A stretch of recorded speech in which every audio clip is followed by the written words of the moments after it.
Welcome to the Enlighten Up podcast. I am your host, Nicole Frolick, and I invite you to cozy up with me each week as I explore all aspects of the spiritual journey, spiritual biohacking, and expanding the mind beyond this reality. Remember that the collective awakening can start by planting one seed. So thanks for being such an amazing audience and sharing these shows with your family and friends. So without further ado, let's jump right into the episode and find out what we're discovering today. Hey everyone, welcome back to the Enlighten Up podcast. Really happy to be back here with you because today I have a very quick returning guest. Kalyn McDonald is back with us again. If you missed her first episode, please check out episode 159, the Manifestation Psy-Op. She went into a lot of great detail there. And today we're going to talk about the Twin Flame Psy-Op. Ooh, it's going to be fun. Dun, dun, dun. Kalyn, so good to have you back here. Thanks, Nicole. Yeah, no, I really loved our first, our part one, and I've been really looking forward to part two. So thank you for having me back on. Yeah, and a lot of people were really interested in what you had to share. Loved your rawness as well. Thanks for being raw. Raw and dirty. That's I'm gonna make it a t-shirt. Yeah. So, just on a really quick side note, today's a pretty big day that we're recording on because, well, it seems a little Miss Kalyn Maxwell got arrested this morning. Yeah.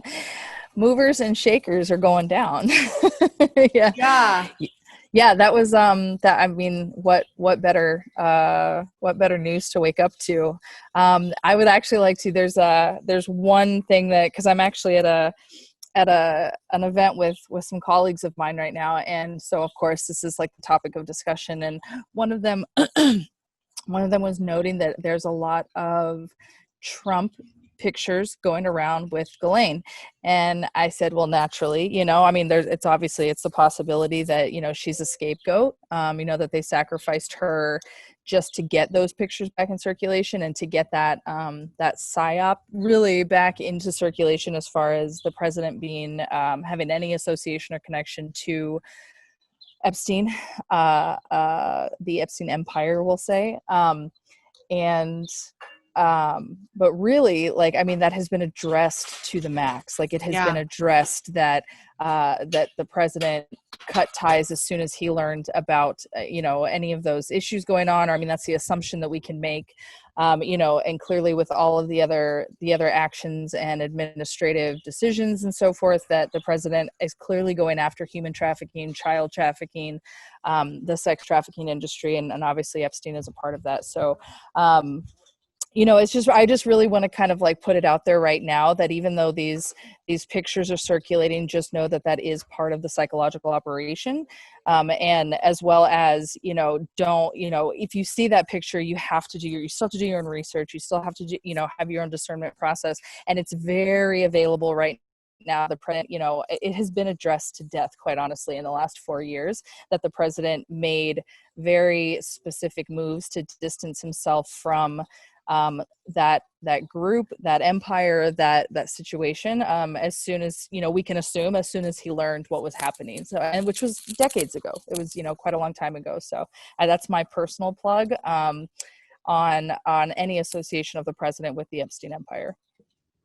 Yeah, I agree with you. I've kind of looked into a lot of that and everything just comes up empty. Right. And it will, for sure. Yeah. And of course, it's to be expected, right?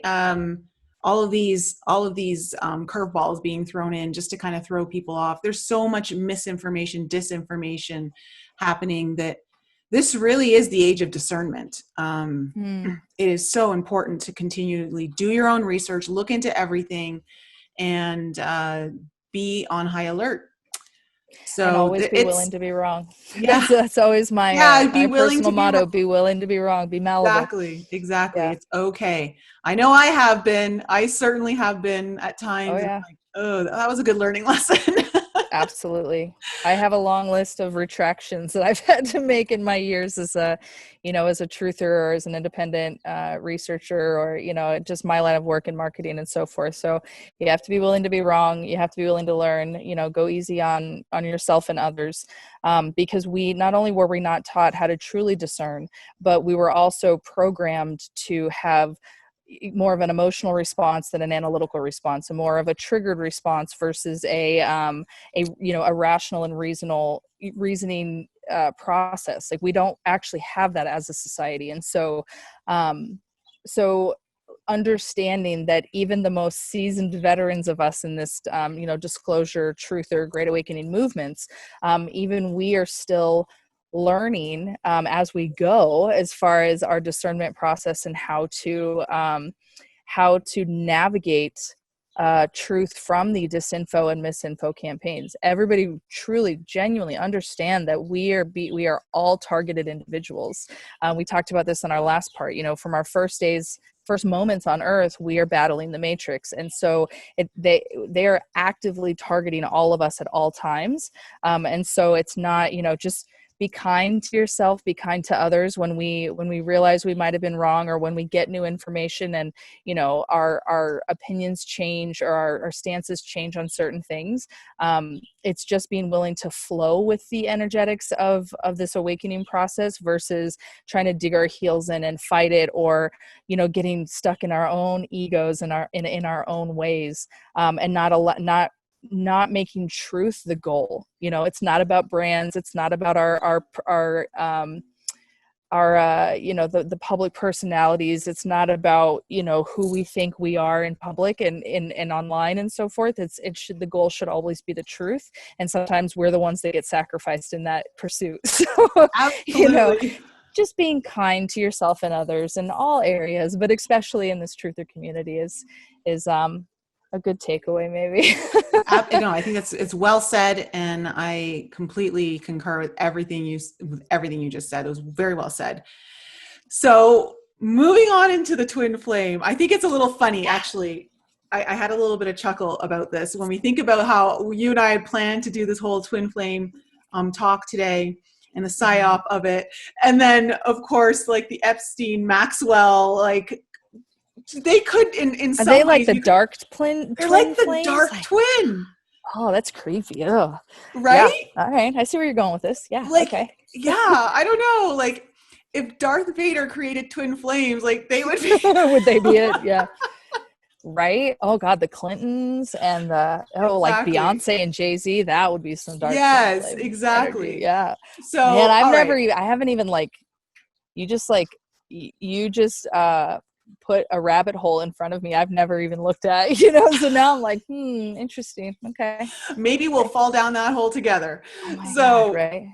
Just as long as we can crawl back out, because that has got to be some dark energy, man. That is really sure. scary energy. It's really scary energy. And so let's get into this whole twin flame and the psy-op part of it, because when did you first start learning about the whole twin flame connection, and when did that come across your awareness? So that's a very holographic answer, because truly it's always been a part of me. Even as a little child, I had imaginary friends and all of those things, and I'm sure those are rabbit holes in and of themselves, as a child, but when I say it's always been a part of my awareness, so there were different times in my early childhood, and even kind of like mid childhood that I used to fantasize about having like a sibling out there that I didn't know about, or I remember like going through this phase thinking like my mom, like I was a twin, and I had knowing nothing about the twin flame part of it, but just like thinking like I was a twin, and what if my twin died and my mom never told me, or what if I had a sibling out there that like I didn't know about, or so I kind of always had this pulling or this yearning or this like understanding of missing myself, that just manifested in whatever particular developmental age I was at the time. And even, as we talked about in part one, my sobriety date is 2/22/12. And so that's a fair it's a fair awakening date as well. You know, there were stuff that happened before that and so forth. And, you know, there are bigger parts of my awakening that happened years after that date, but that's a good time stamp to say that's when my awakening started. And even in those first few years before I really went down a lot of the esoteric and occulted rabbit holes, as far as like ancient spiritualities and so forth, and ancient teachings or philosophies, things like that. Even then, I always felt like I was seeking somebody that I didn't know who, you know, because even if I was in a relationship, I felt like I was still seeking somebody else, and I was seeking a part of myself. And then in my awakening process, then of course, you know, I did learn terms like twin flames or soulmates and soul contracts, and like I started, you know, learning a lot of those concepts. And then it was almost like my seeking became a little more targeted. So now I felt like I knew what I was looking for. But still, and this is kind of where the psyop explanation begins, you know, I thought I knew what I was looking for. And I thought that I thought I was looking for some like fairy tale, happy ending, part of myself that like, once I found this person, like that would just be it for the all time and so forth. And that's just not what happened. That's not how that went down. It's not how it's currently going down, you know? And so, I would say that's kind of like my intro to Twin Flames before like the story actually began. So what would be your definition? Like, how do you define the twin flame? You know, a definition seems so like finite and linear that it doesn't even feel like that could equate to it, because it is such a I use the word holographic a lot, like when I'm explaining certain concepts, because it's really taking it from the 3D to the 4D model. And you know, I think I use holistic a lot too, you know, like a holistic view of certain things, but really it's my understanding, and really it's kind of how I see reality in my head now is more holographic. Like it's kind of give you, if you take an idea and it just goes and like now it's like this full circumference hologram. So I don't know what the definition of a twin flame is. For me, my understanding is it's like my cosmic DNA match, right? Like there's so many things about my twin that so one way that we understand each other is that I'm very much in my upper chakras a lot, and he is very much in his lower chakras. Like he is like made of earth. Like I don't even know how to explain that, but I can see like images of him like literally like coming out of the earth. He just has, even his last name is an earthly last name. Like it translates to an earth, a feature of earth, right? And I'm obviously keeping his anonymity right now, but and so he's just made of earth. And so when you put us together, we're really one chakra system. But we knew that about each other before we knew who each other were. Like I had already known that I like just kind of operate up here. You know, even to the point where in a lot of trauma work that I had to do, I actually had to come down. I had to like actually do protocols to come down into my lower chakras just to face and deal and interact with the traumas that were down there, and you know, in my root and sacral and solar plexus chakras, because again, I just naturally kind of gravitate up here.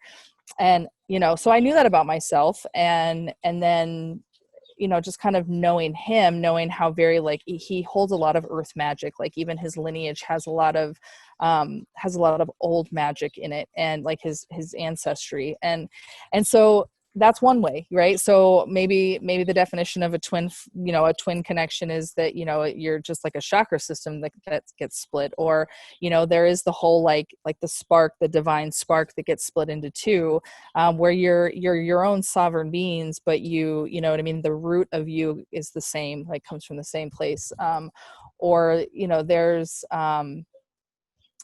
I don't know. It's such a fluid understanding that you really have to like understand. You have to be malleable with it to understand, like, you know, then there's the soul contract part. Like you are each other's perfect trigger. You know, there's some teachings that talk about the twin flames will come They incarnate on Earth at the same time. If they incarnate on Earth at the same time, it's for a mission. You have a mission because there's a stronger activation between the two of you, which makes a lot of sense in my particular case, or any twin flames now, I guess, in on Earth, because of the transition that Earth is going through right now. Like, it makes sense that there are more incarnated on Earth at the same time. But then there's also the healing aspect of it. So my twin and I both have disorders. We both have been through trauma. We're both actually targeted individuals. And so, or whatever that is, I don't consider myself a TI. I know that there is a community of TIs, and I don't want to take anything away from them and what they experience. I would say him and I are more, we've been targeted since birth type of a thing, versus maybe like actively right now. But anyways, so if you put him and I together, we're actually each other's perfect trigger. We both have trauma, so we both have some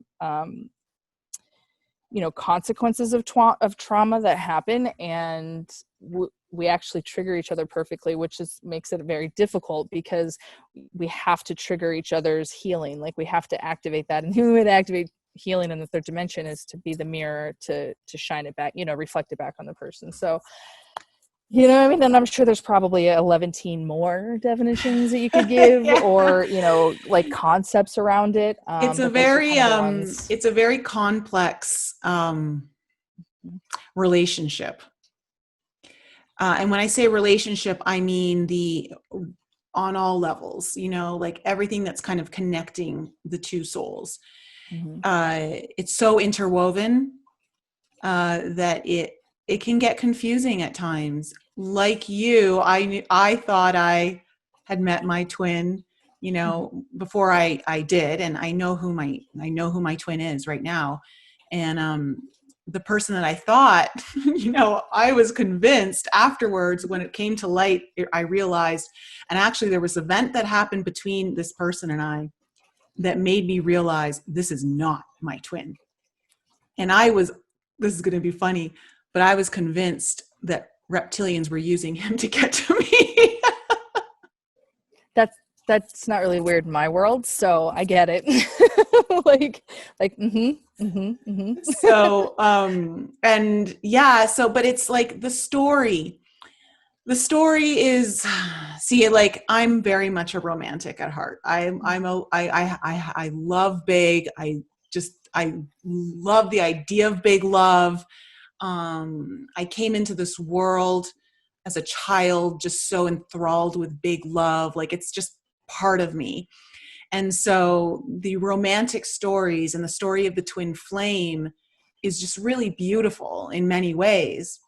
But there are also aspects of it that feel like it's a trap to me, to keep people in, especially those who are awakening and moving in their vibration higher and higher, to stagnate them and keep them in a space where they're not growing anymore.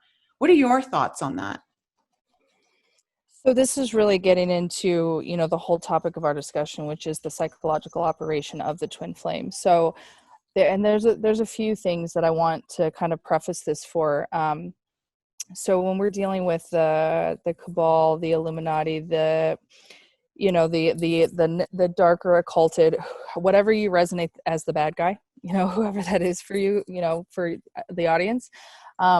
So one thing that I always stress to never put past them is their intelligence and their brilliance and their higher understanding, and also engineered suppression of that same information for us, but their higher understanding of sacred sciences, which sacred science, the reason I love that phrase is because that sacred science puts science and magic together, which that chasm that was engineered to divide the two is why we don't know how to use it. It's that, like, dividing, spirituality and science, like putting that massive divide between the two is why we are an oppressed planet right now, because we don't understand our power. We don't understand the power of the universe, of nature, of ourselves, of energy, of matter, the truth of the reality of all of these things we have been kept from us, because why would they give us the information we need to free ourselves, right? So So understanding that the bad guys do understand these things, they knew wanderers. If you subscribe to the law of one, they knew wanderers were coming. They know what a twin flame is. They know the science behind it. They know the magic behind it. They know all of these things. And so they can actually get in front of these things, and keep that information from us and weaponize it against us, which is now we have the Twin Flame Psy-Op, the Disney fairy tale, big love, that we have that one happily ever after, person waiting out there type of a thing, etc. Because they take a kernel of the truth, and that's how they can weaponize it against us, because we will resonate with it on a soul level, because on a soul level we know it to be true, but then they leave out all of the information that we need, to like the working information. The working information behind it is that the twin flame is there. It is your perfect mirror.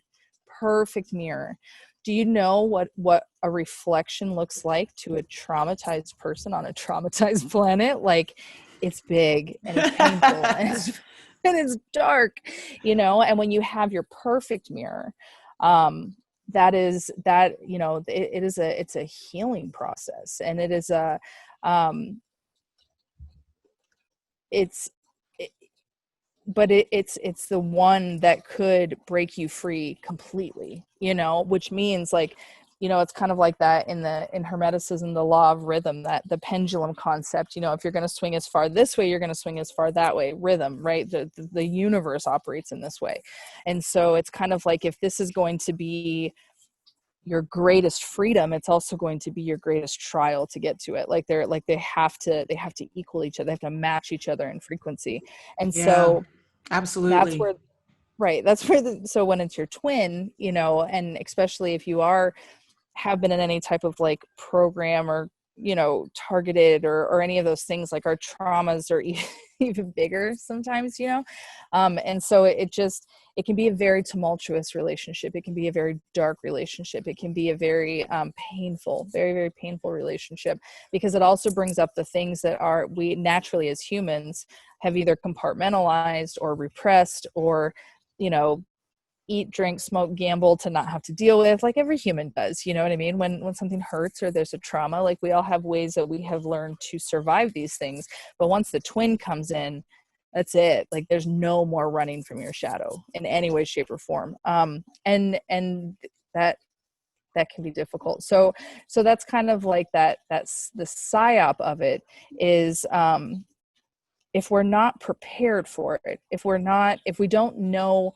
why it's there, if we don't know what it will bring, if we don't have the tools to handle it, and if we're not prepared for that level of reflection back to us, it's chaos. Like, it's just chaos, because, I can say in my experience, the reunion part of, so my twin and I knew each other for a long time, but we call it our amnesia. Mm-hmm. Because I had to go through a lot of healing before I could get to I could match the frequency that would let us remember who we are. He remembered a little bit before I did, but I didn't. And so, but the moment that I did, it was literally, there was just it was very magical. Like, I was coming out of a very dark year, and there were so many things that had to align just right. Like, there was a show that I got led to watch that had a lot of synchronicities for him and I. It had to be after the turn of the year. So this was literally like the first week of 2016. There were just a lot of things, but I remember I was laying in my living room and I had that show on, and like, we had been texting, like, as friends, we had been working together for a little while. So we had been colleagues for some time, and I had texted him about something, and all of a sudden it was like the room shifted, and it felt like this, like, I don't know how to explain it, but like, it felt like something like moved this way in my mind. And all of a sudden I had this thought, like, did I know him in a past life? That was it. And I was already a very esoteric person. I was already, I already had the chakra system down my back, and I already like my tattoo on my back, and so, like, why I had never thought this before about this particular person just made no sense. But all of a sudden it was just that simple thought. And I was like, did we know each other in a past life? And then I had this energetic activation happen. My body got really hot. Like I started sweating. It was just like this whole like visceral experience. And then from there is when just the blocks started tumbling down, and it took a couple weeks to like about a month and a half. I would say somewhere between like 3 to 6 weeks. Because the acceleration that happens when that reunion phase happens is just space and time they operate differently. Information comes differently, and it's all very overwhelming. It's all very intense. I had certain chakras activating. I would get like images, like information would come in pictures. I don't really know how to explain it, but I mean, what took me 4 years of seeking like was blown out of the water in like 3 weeks of like this twin reunion activation thing that happens. And so that time is almost like, it's almost like I liken it to, how like a mother and child, like of any mammal, there's like that bonding time that happens. And it's almost like that bond has to happen because so much hardship is coming down the road. Like science actually has this like biological, you know what I mean? It's like a dopamine or some kind of transfer that happens between mother and child, because like it's about to get really rocky. So that bond has to happen so that you can like make it through those times. That's what kind of happened, at least for me in my twin thing. Like that part, like it binds you through a lot of like the darker shadow work.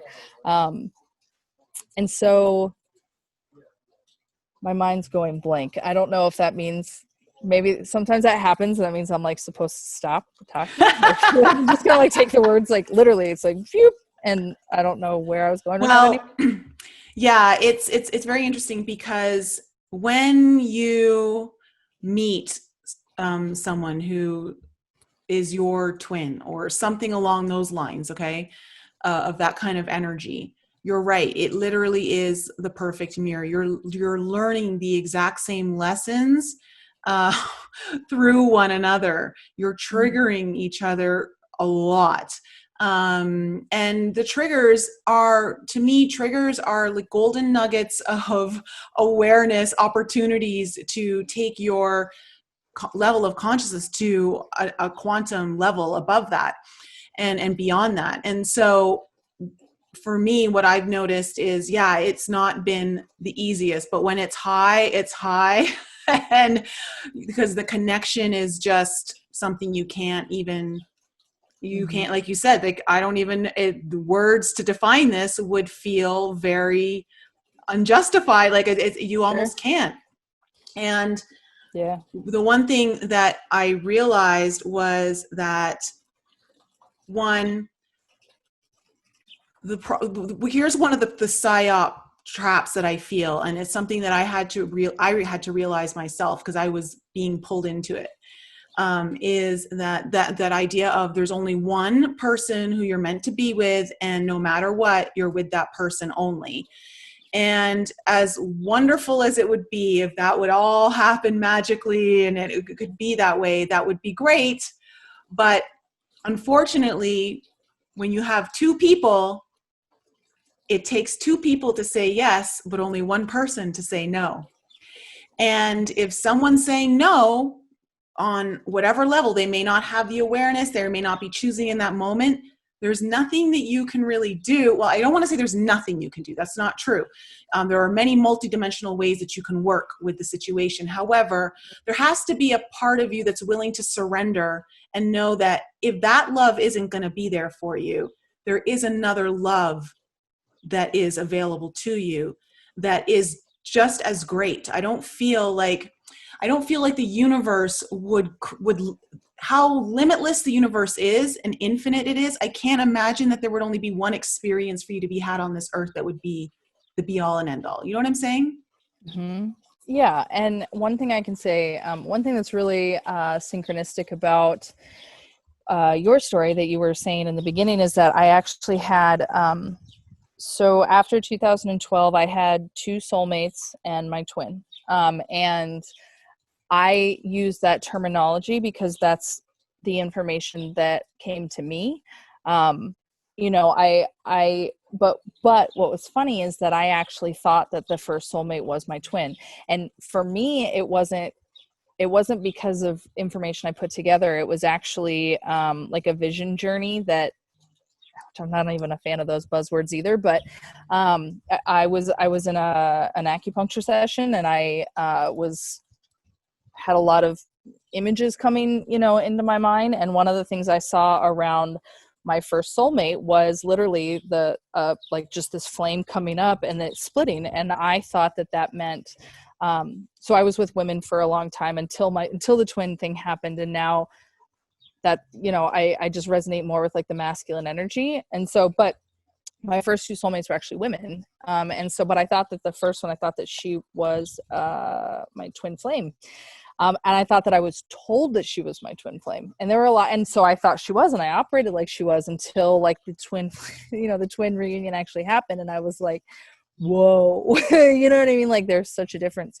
But so I also have that in my story, that I thought somebody else was, but she's still one of my best friends today. And we're very, very connected. I think we've been together very many times, just as beings in general. And so now I understand her to be a soulmate, but for some reason that was part of my contract, is that I had to believe that I had to believe that somebody else was my twin flame. Maybe it was part of like the amnesia deal. Mm-hmm. You know what I mean? Like that was going to keep me asleep until I was ready to remember who he was.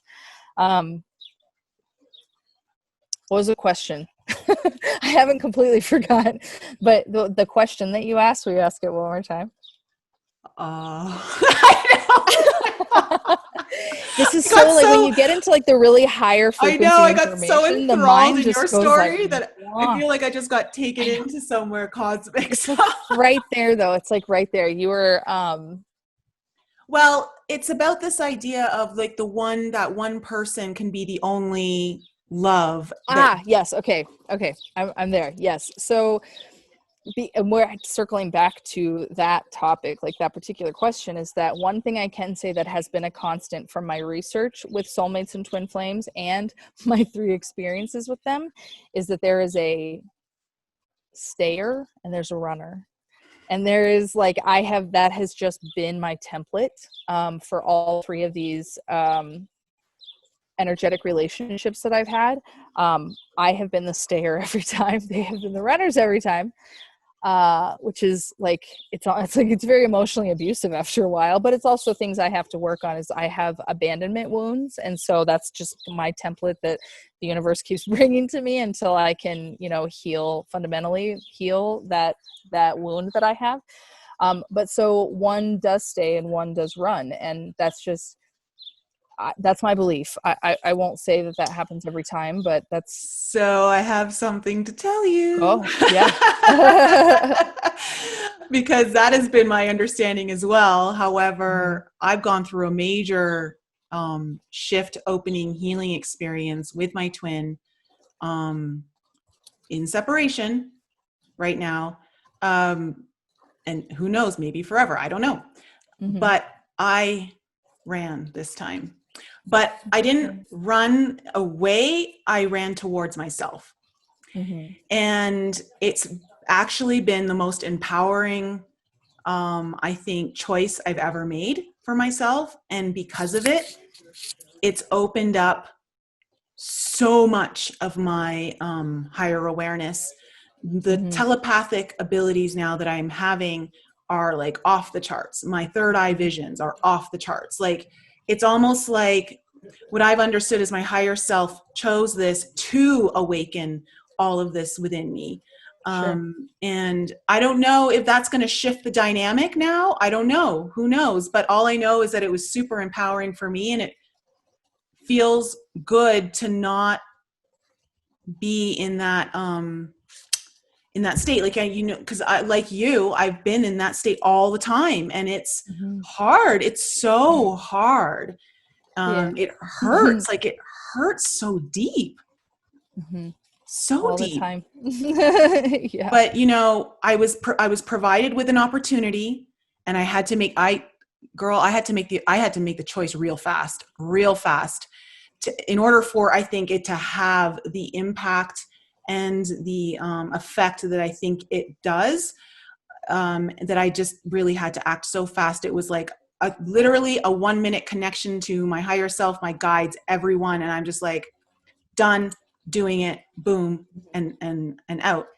That's one of the incredible things about, kind of quantum healing is that, I mean, literally 10, 20, 30 years of suffering can be fundamentally eradicated and healed in a moment.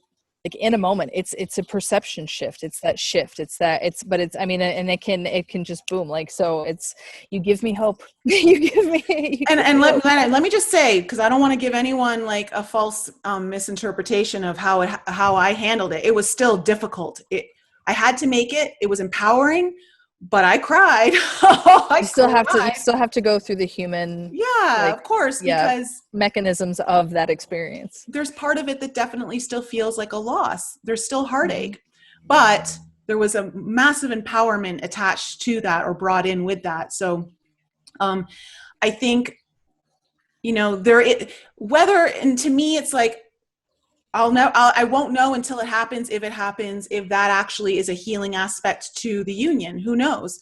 For all I know, the union may not exist in this particular lifetime, or at least the timeline I'm currently experiencing. But I do know that it's empowered me to now be choosing, like, whatever relationship is next, whether it's him or someone else, that it's bringing in that vibration now that's new and more empowered, which is really nice. Yeah. No, it's great. That's a really profound shift. And that is the purpose of the twin period. There's I was like, connection, reunion, incarnation, whatever. It doesn't matter. That is the point of the twin, is that, my twin and I know that we basically, our template is I'm like, how much of my crazy should I put out there? What are we going to get here, Kalyn? Yeah, let's put it all out there. So we know, because we both have abilities, his are infinitely more, profound, not profound, but infinitely more, palpable, refined, usable. I could never make a living off of my abilities. They pretty much work for me, and that's it. Whereas he, people would call him a psychic, or people would call him a this, or they would call him a that. You know what I mean? Like, he has pretty incredible abilities. And so, but when you put us together, they both, then they both get turned up, type of a thing. And he's kind of like my key. So I get a lot of information, and he in a moment can decipher it all. I don't really know how to explain how it happens, because I don't really know. No, because 100%, twins you're activating each other. So you're activators for one another through the whole, just the dynamic of the energy. Like you said, the runner, the stair, like all of that is activating. And so there's a lot of activations that happen through this relationship. That's why it's so divine too. Mm-hmm. Yeah. And he, so we know that we travel to planets, that are experiencing issues, whatever that means. And we mean more than Earth. Yeah. Apparently we're not the only ones that this is happening to in the infinite universe, infinite universes. And so that's just kind of like our shtick. Like, that's kind of what we do. As we incarnate on planets, or we go to planets that need help. And,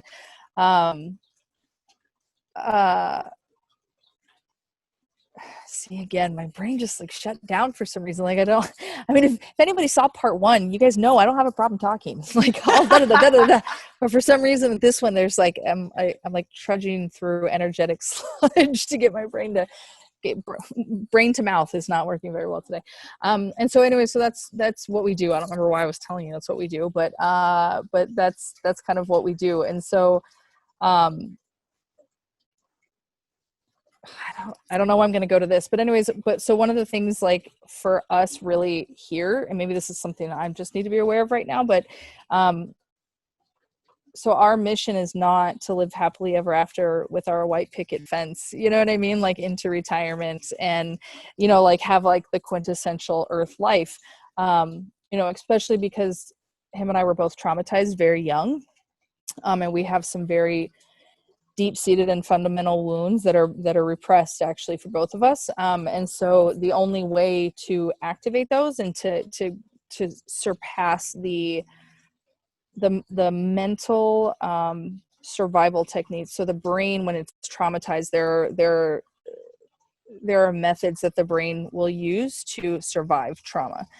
You know, one of them is repression. One of them is to compartmentalize and repress the information so you don't know that happened to you.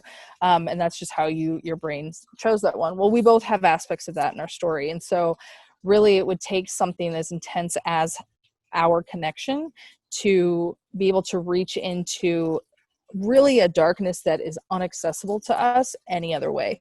You know, inaccessible to us, that were inaccessible to us in other ways until we came together, until we remembered who we were, until that reunion thing happened. But the reason, like, I always say there's no rest for the weary, because we're not here to live happily ever after, although it would be nice. But we're, you know, if it's true that him and I, you know, travel and incarnate to oppressed planets to help or heal or do whatever, you know, needs to be done there, then we have to do that. Like, we have to be healed to do that correctly and to do that at the level that we're capable of doing. And the only way we can do that is healed. And if we're hiding from any part of ourselves, we can't hold the frequency necessary to do what we came here to do. I think you brought up a couple of really good points there. Like, one, the whole idea of this happily ever after, I think it's the psy-op of it is because, like, it's so unrealistic.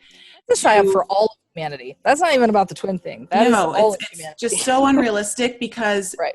You don't come to experience bliss 24/7. Otherwise you'd be in like dimension 144 or something like that. Right. You don't get that in the third dimension. So that's not why you come here. No. Doesn't mean you can't have moments of it or learn to achieve it at longer times, but to think that that's what you're here for, that's the achievable, like, no, that's not, it's not even that it's not achievable. It's just, it's not what we're here for. And so that in itself is a great psy-op of love, in general, twin or not. But then that, you know, what you said there was really cool and really interesting about how you guys, you know, you going to different planets to do darker, deeper mission work through the twin, and that it's your connection that allows you to go into that deeper, darker place.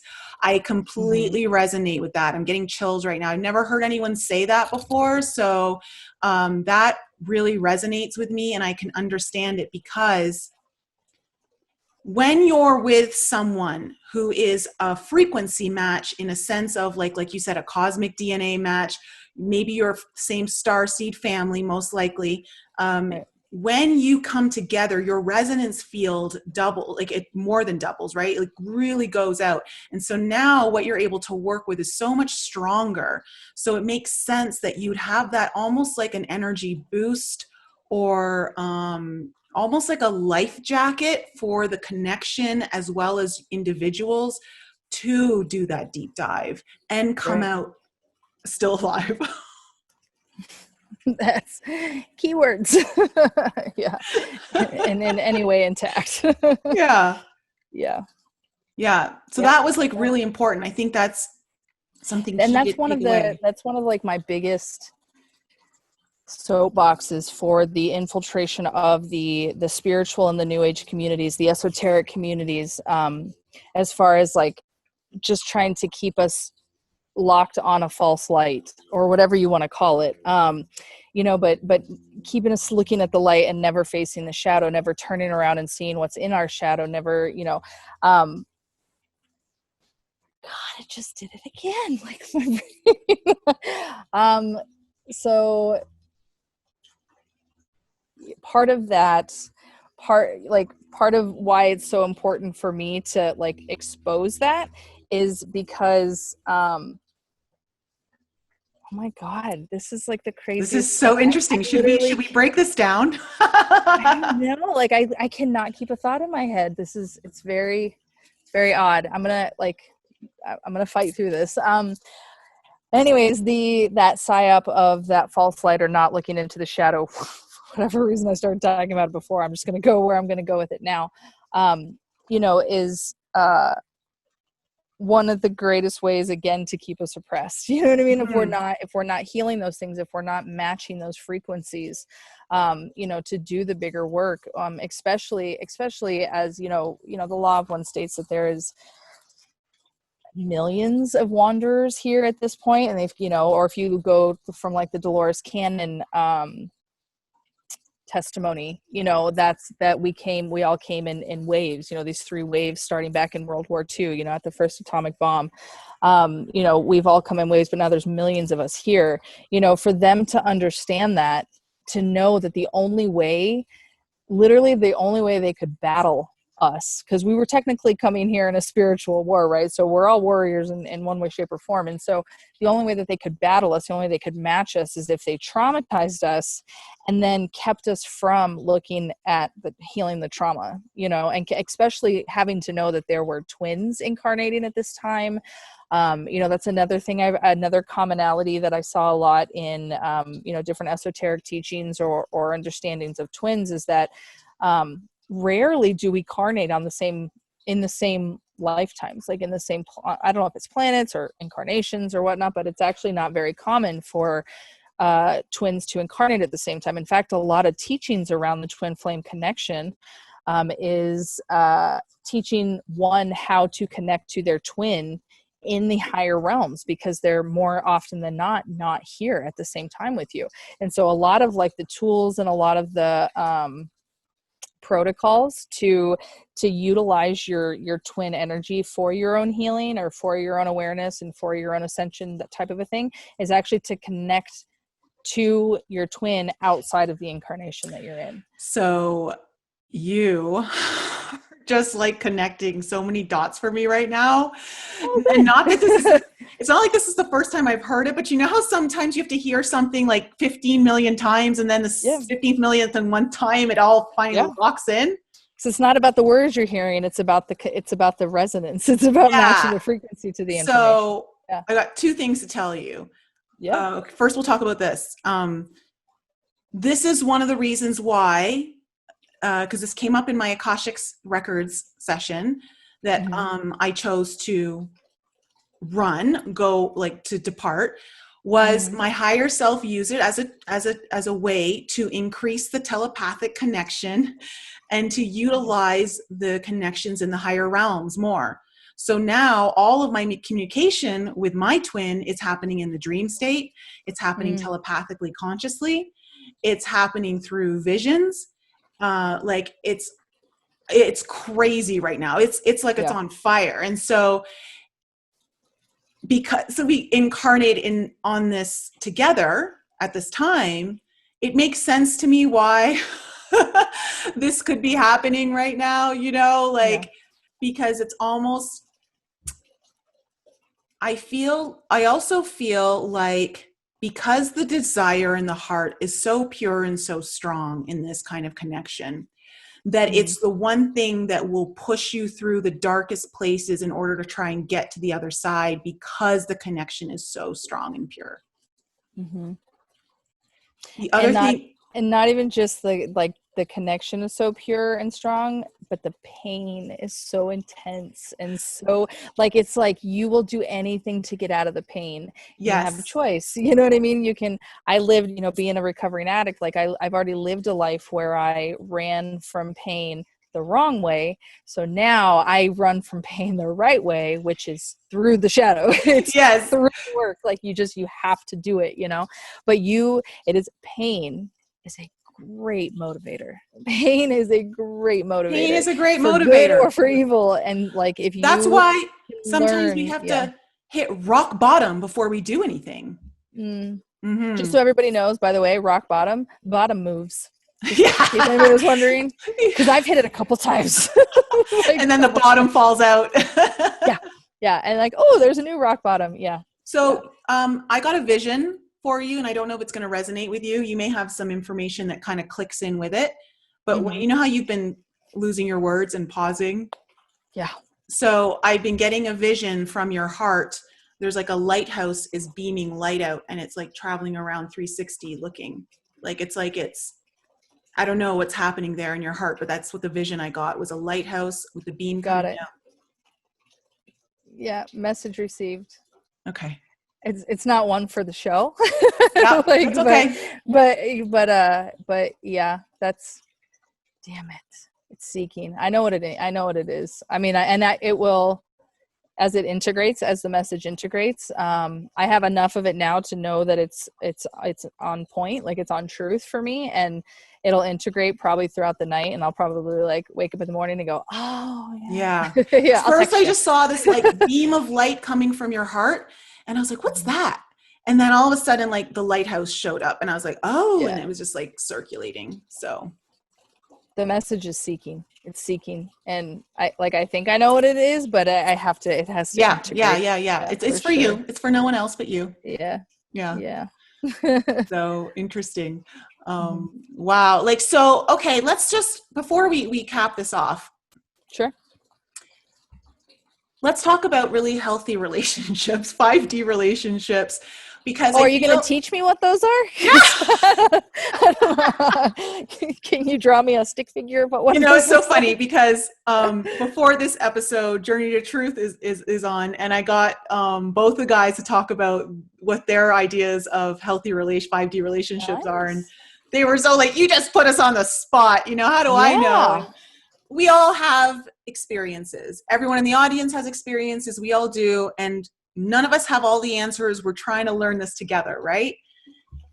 And I think I'm sure you've come with at least a few golden nuggets of what you believe is part of the healthy 5D relationship, whether it's twin or not.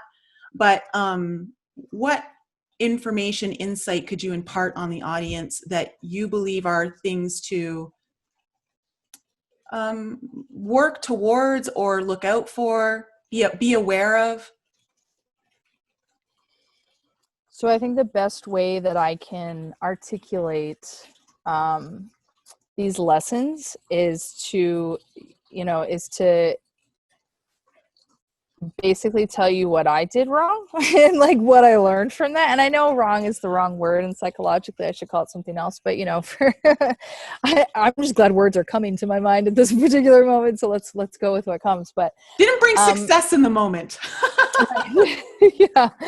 So I can say that a lot of my healing opportunities and a lot of my lessons that have come to me are around, respect and sovereignty.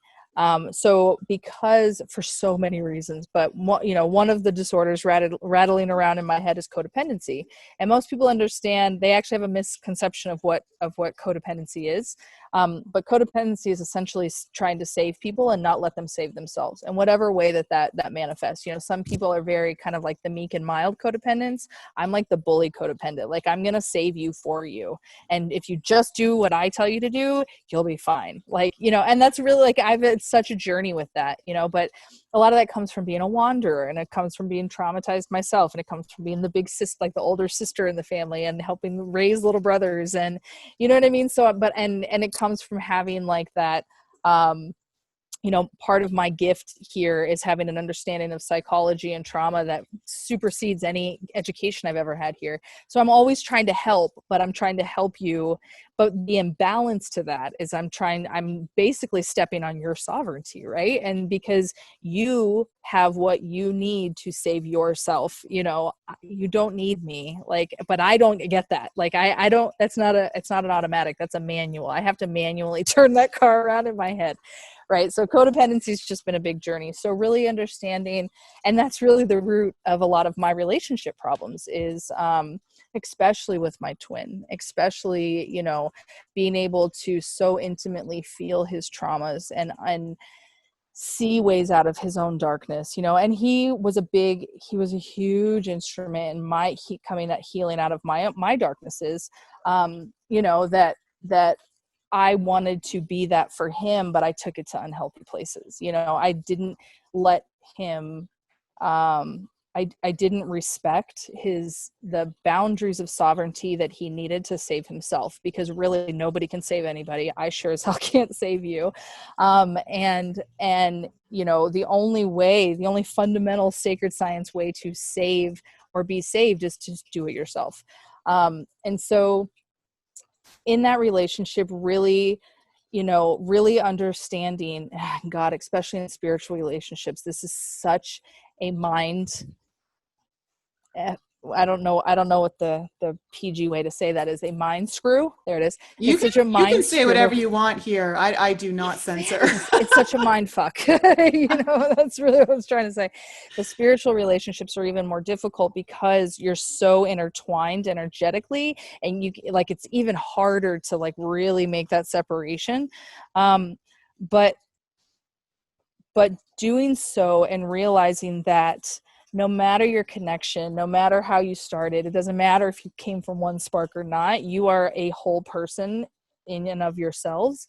And so really understanding that, you know, that each person has to, you know, just again, boundaries, respect, sovereignty, and really being aware of when the difference between needing somebody, wanting somebody, and loving somebody, and those three lines get very blurred, you know. And especially if you're dealing with any type of trauma between one or both of you, those get really, they just get really jumbled in the science of the mind anyways, you know. And so these are just all lessons that have just been brought to me over and over and over again.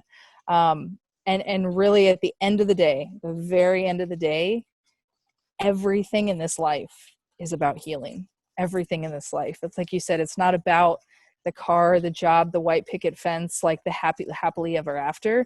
It's not why we're here. It's why we're told we're here, hence the psy-op, but really it's all about the healing and, you know, just sovereignty, you know. I hope that makes sense to the audience, you know, and just know that that wisdom came hard learned. You know, these were, I didn't wake up one day and understand all of this. These were hard won wisdoms, that the deepest wisdoms are the hardest learned.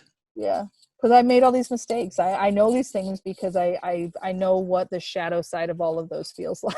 Mm-hmm. So, and just so you know, just because you know, wisdom doesn't always equate to practice. You know, I catch myself many, many times because my twin and I have been going in loops for years.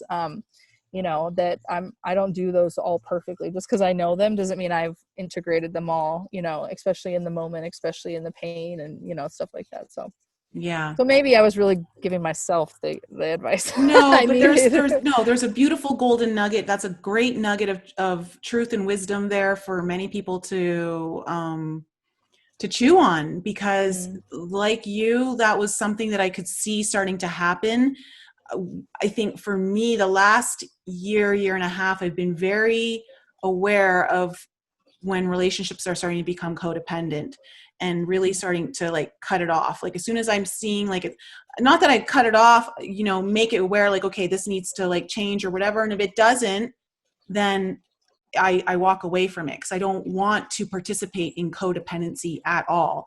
And I could see how that was starting to happen with my twin, and that it was heavily all being like needed for me, and realizing that this isn't my journey I can't do two people's journey right now, you know, like, right. Yeah, mine is one hell of a one I still am trying to figure out. So in a way, you know, I completely agree with you. And I think codependency, I mean, just from a global perspective, where we look at our society and our world, it's the whole matrix system is designed for us to all be dependent on it, to be codependent, you know, feed the system. It feeds you what it wants. I always say all roads lead back to codependency. Yeah. They so really do. codependency, drop that like a hot potato and really find your own sovereignty. Dive down into your shadow and find out where you know what you need to heal so that dissipates. Yeah. Codependency, so many of my disorders, like all roads lead back to codependency. Mm-hmm. Yeah. And it's so just important. This common thread through all of them. It's trauma. Codependency, it comes from trauma. So yeah. Yeah. And once you start working with that and really starting to take actions of eliminating codependency out of your life, oh man, you get so good at like spotting it. And like, if you start cutting it out fast, like it'll be pretty soon. That's not even part of your hologram anymore. You know, like it's gone. It's like, when I told you about, like on the last talk, I told you how the guy cheated on me, my 26-year-old boyfriend at the time, when I was in my 20s. Wasn't dating a 25-year-old at 43. Just to be clear. When he cheated on me, it's like being with him taught me so much about, because he was narcissistic, he was sociopathic, it just really helped me hone in on all the little details about when someone's lying, when they're deceiving, like all those kind of things that now emotional manipulation, now that shit doesn't fly with me. Like I can spot it out like real quick. So for me, the codependency one is my new one that I'm really working on picking out and spotting and like cutting out. So I love that you brought that up. I think that's so important and it's so valuable to everyone who's listening. It doesn't matter who you are. So wonderful. This was such a fun talk. I really liked this one. Good. Yeah. I did too when the words would come out of my mouth. But yeah. Oh, you did great. You did great. It's, you know what it is? It's real time shifts happening. Yeah. That's all it is. So I love that the audience got to see the message that you got for me, that you know what I mean? And got to see kind of like real time in the moment, you know, what that looks like, especially if they're kind of new to anything esoteric or energetic. Like that's, you know, psychics are not always like roadside stop and walk into like a, you know, a dark room and there's a crystal ball on the table. And, you know, sometimes it's just like, it's just, you get a message, you get, it's a message, it's whatever it is. And some people, you can call it a download, you can call it a channel, you can call it whatever you want, but it's information. It's an information exchange. Exactly. And so I appreciate you listening to your resonance and knowing that was, you know, I appreciate you exchanging that information with me, because it is, I can feel my body's waiting for like the quiet moment for it to integrate. Cause I think that message is going to pack a wallop right now. Yeah. I can feel it. Well, you're going to have to keep me posted on that. Sure. That's so awesome. Well, thanks so much for coming on the show again and for doing this. I'm so glad, like when we were talking, you're like, this should be a 2-parter. And I'm like, okay. I know. I saw again that same thing, like the picture, you know, the information came and I was like, So yeah. And then clearly we had like 5 more synchronicities after that. I know. You know? I know. My goodness. So to anyone who may not have caught your first one, let everyone know where they can find you. Of course, I'm going to leave all the links in the description below, but please take this opportunity to plug yourself. Yeah, guys. So my brand is Awakening Humanity. I am on Facebook and Twitter right now. I have an Instagram, but it's not, you can go follow it if you want, but there's nothing on there. So the handles for both are @AwokeHumanity, or you can just look up Awakening Humanity. My personal Facebook and my personal Twitter is Kalyn Ann. And so Twitter is @Kalyn Ann 222, and Facebook is just look up Kalyn Ann. But yeah, she'll have everything below. But yeah, that'd be great. Like, follow, subscribe, you know, all the good stuff. Yeah, please do. She puts out a lot of great information that's very helpful to anyone on this kind of spiritual journey. And thanks again, Kalyn, for coming on. And thank you to the audience for being here with me once again this week. I love you all. Stay well, and I'll be back with you next time.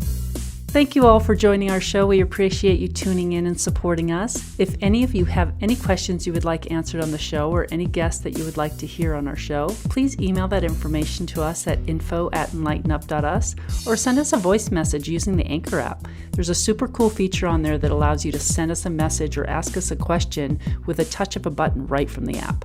And please continue to support us by following us on Facebook, Instagram, Twitter, and YouTube. And if you haven't checked out Nicole's channel on YouTube yet, head on over there for some more insight from her, or you can visit her website, inflexibleme.com, where you can book a personal coaching session or a tarot reading, watch some of her most informative videos, or you can sign up for her newsletter. And if you're interested in some light language healing, head to my YouTube channel, lisaloveslove.com, or send me an email to lisa@lisaloveslove.com to inquire about your own personal reading. Thank you again for joining us and supporting us, and we'll be back with you all next week.